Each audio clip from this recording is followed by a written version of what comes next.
Hello students, मैं अमरीश शर्मा। हमारा आज का सेशन है डायरेक्ट एंड इनडायरेक्ट पार्ट 4। इससे पहले हमने पार्ट 3 कंप्लीट किए हैं, जो आपको वीडियो के लिंक में देखने को मिल जाएंगे, वहाँ से आप वॉच कर सकते हैं।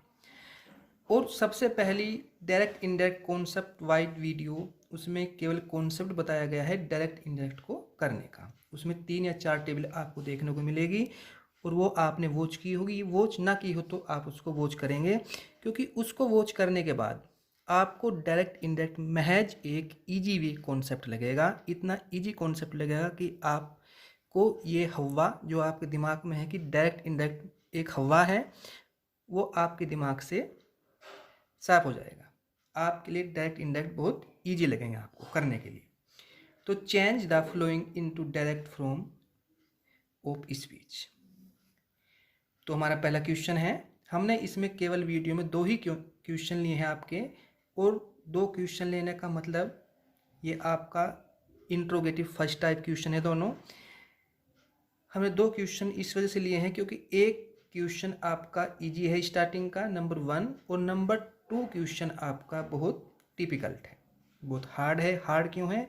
क्योंकि अगर आपको उसका नियम पता है, उसके अनुसार आप उसको करेंगे, जो समझने के लिए आपको बहुत कोशिश करनी होगी और इस वीडियो को कई बार वॉच करना होगा। उसके बाद ये भी कॉन्सेप्ट आपका क्लियर हो जाएगा।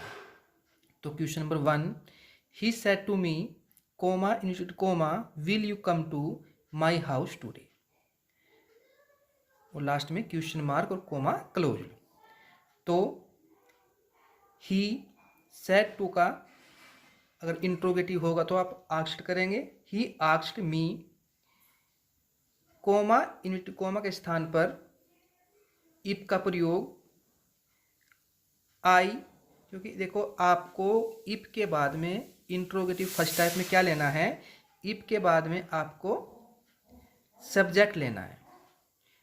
लेकिन अगर यहाँ पर कोमा इनवर्टेड कोमा के बाद में आई या वी होगा तो हमेशा कर्ता के पास कर्ता के अनुसार चेंज होगा। लेकिन कोमा इनवर्टेड कोमा के बाद में अगर सेकंड पर्सन, जैसे यहाँ पे यू दिया है, तो ये हमेशा ऑब्जेक्ट के पास जाएगा। जैसे आपको यहाँ पे मालूम हो रहा है यू किसके पास गया, यू गया मी के पास, तो ये हमेशा ऑब्जेक्ट के पास जाएगा। और उसके अनुसार ही मी का सब्जेक्ट क्या होता है, आई। तो मी के अनुसार ही उसका सब्जेक्ट, जो ऑब्जेक्ट आपका दिया है या मेंशन है, उसके अनुसार ही सब्जेक्ट आपका होगा।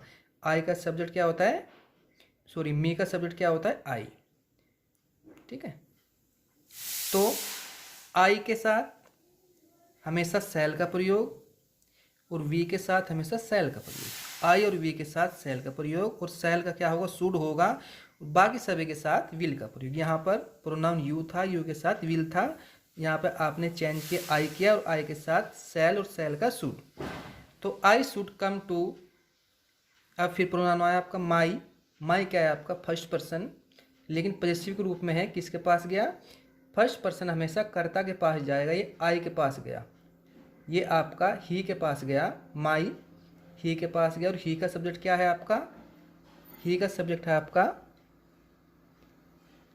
जो आपका खुद ही सब्जेक्ट है ही। इसका ऑब्जेक्ट है आपका हिम, इसका पॉजेसिव आपका हिज। ये आपका कर्ता के रूप में ही है। माई आप पॉजेसिव के रूप में है। ये किसके पास गया, ही के पास गया, और ही का पॉजेसिव क्या होगा, हिज। तो माई के स्थान पर हिज का प्रयोग होगा। माई के स्थान पर हिज का प्रयोग होगा। किसके अनुसार, फर्स्ट पर्सन हमेशा कर्ता के अनुसार चेंज होता है, और जिस रूप में यह है उस रूप में ही आप कर्ता का पॉजेसिव लेंगे। तो हाउस, टुडे, टुडे का दैट डे, ये प्लेस चेंजिंग टेबल है जो आपको कॉन्सेप्ट वाइज स्टार्टिंग की टेबल में आपको लिखवाई गई है।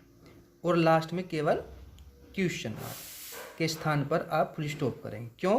क्योंकि आपने क्वेश्चन मार्क आप तब लगाते, लेकिन आपने यहाँ क्या करते हैं, इसको असेटिव सेंटेंस, सिंपल सेंटेंस बना दिया।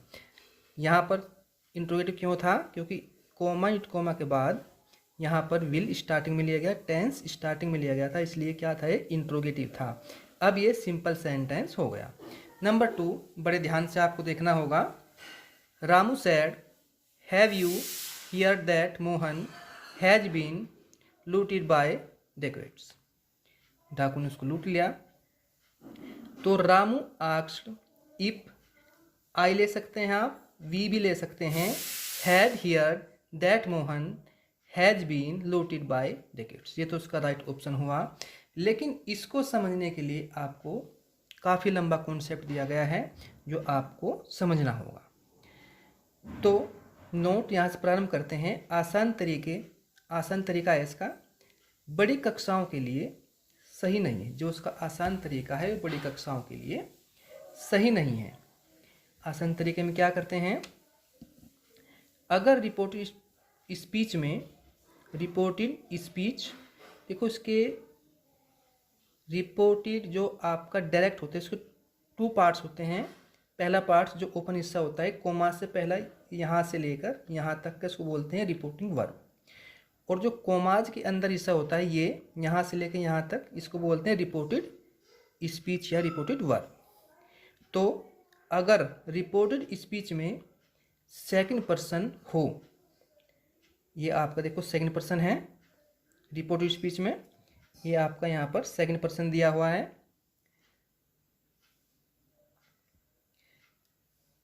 अगर सेकंड पर्सन हो लेकिन रिपोर्टिंग वर्ब या स्पीच में केवल सब्जेक्ट ही हो, जैसे यहाँ पर ये आपका केवल सब्जेक्ट ही था, ऑब्जेक्ट से मेंशन नहीं था, सब्जेक्ट हो, वहाँ पर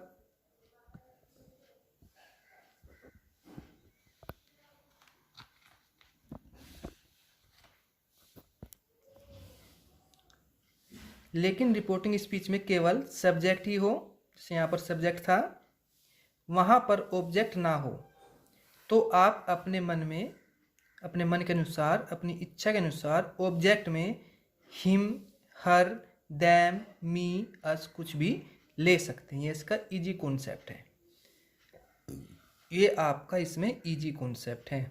लेकिन ये बड़ी कक्षाओं के लिए उचित नहीं है। ये बड़ी कक्षा इसके लिए बिल्कुल भी उचित नहीं है। लेकिन इसका उचित तरीका यह नहीं है कि अगर ऑब्जेक्ट ना हो, केवल रिपोर्टिंग वर्ब में सब्जेक्ट कर्ता ही हो, तो आप कर्ता के अनुसार ऑब्जेक्ट क्रम को अपने मन में सोचकर उसका उत्तर लिखना होगा। जैसे सब्जेक्ट में अगर थर्ड पर्सन हो, यानी कर्ता में आपका थर्ड पर्सन हो, ही हो सकता है, किसी लड़के का नाम हो सकता है, सी हो सकता है, किसी लड़की का नाम हो सकता है, इट हो सकता है, दे हो सकता है।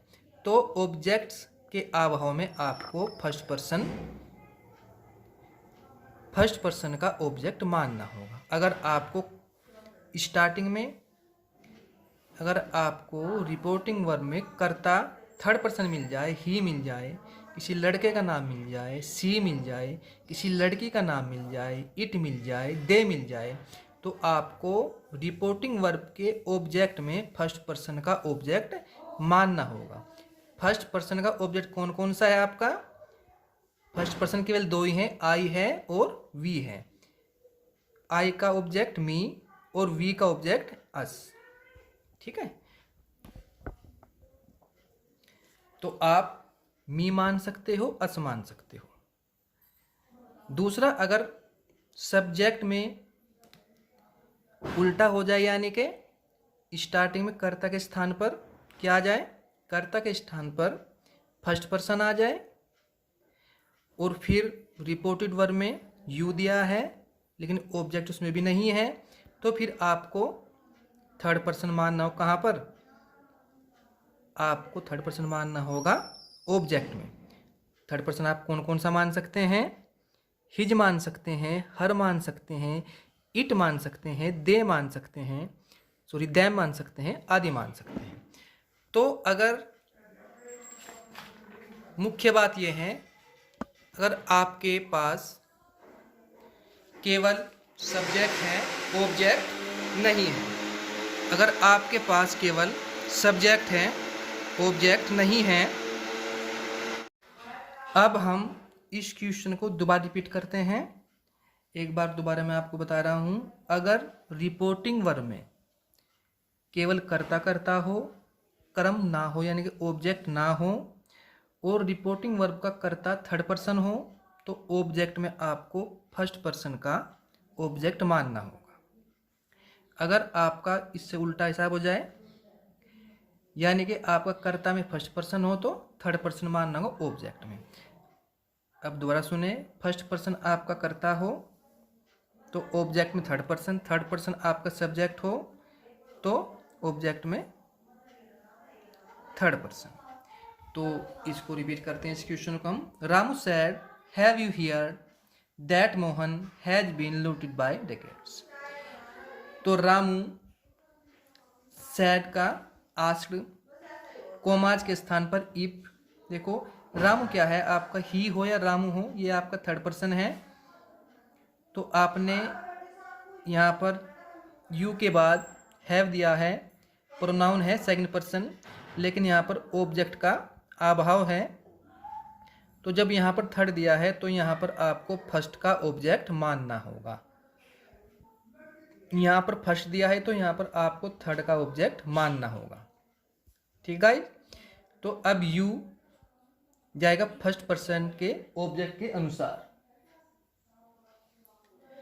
तो आप क्या मान सकते हैं, आप मी मान सकते हैं, आप अस मान सकते हैं। यहाँ पर आप मी मान सकते हैं, आप यहाँ पर अस मान सकते हैं। तो यू किसके पास गया, अगर मी के पास जाएगा तो आपका आई मेंशन होगा, आई आएगा। अगर अस के पास जाएगा तो यहाँ पर वी आएगा। मैंने दोनों यहाँ पर लिख दिए हैं, आप दोनों में से कोई सा एक लिखना है, आप आई लिखें या वी लिखें। इसके बाद हैव का हेड होगा, आपको पता ही है हैव है जाता है प्रेजेंट परफेक्ट में, उसको चेंज करना है पास्ट परफेक्ट में, यानी कि हैज हैव का हेड में प्रयोग होगा। Hear that